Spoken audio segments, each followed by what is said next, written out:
Thank you. Thank you, Senator Bushby. Senator Whish-Wilson. Thanks, Chair. Look, I was actually going to ask about one aspect of your response to Senator Bushby around loan fraud. You put some, I put some questions on notice after last estimates. Could you give us you said a loan fraud project.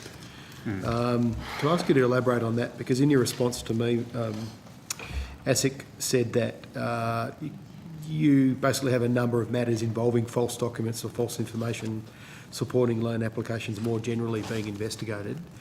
And you said you obviously do work to detect, understand and respond to loan fraud in the credit industry on a broader basis. Is that different to a specific project that you've instigated?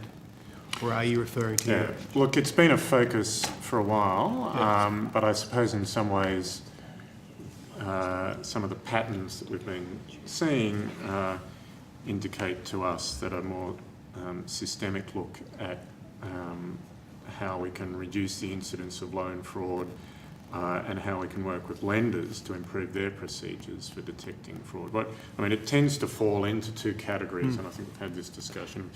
Individuals, sometimes they might have a gambling problem or something like that, engage in loan fraud as a mortgage broker. Yeah. And then we have also had some cases of far more systemic, organised examples of loan fraud with amounts well over $100 million. And in both of those,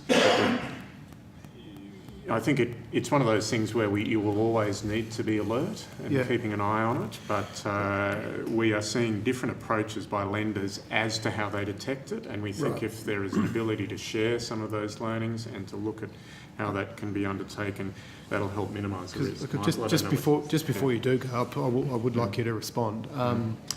Last time I think I asked you about some media reporting around some self-reporting from Westpac and ANZ that they detected some loan frauds within their own organisations, and they came to you about that. Is that... We are getting quite a few reports from the lenders themselves when they see loan fraud, and that's positive. Obviously, that's what we like to happen, and we've taken quite a lot of actions to ban brokers from the industry, and in some cases undertake criminal prosecutions in relation to loan fraud. But what we also want to do is sheet back some of that responsibility to the lenders as well. And that's, I think, quite critical here. So to just answer your question about whether there's a separate piece of work.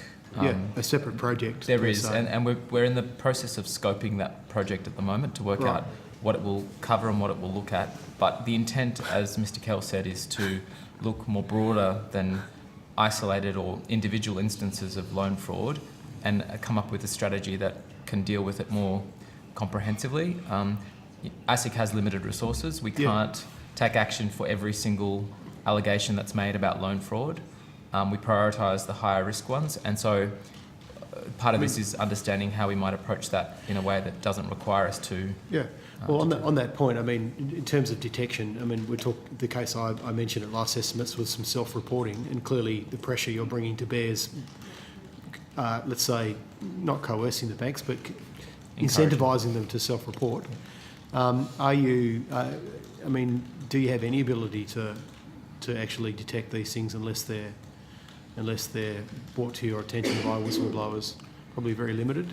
So we get intelligence about loan fraud from a number of different channels. One of them is through lenders. One of them is also through the aggregators that are responsible for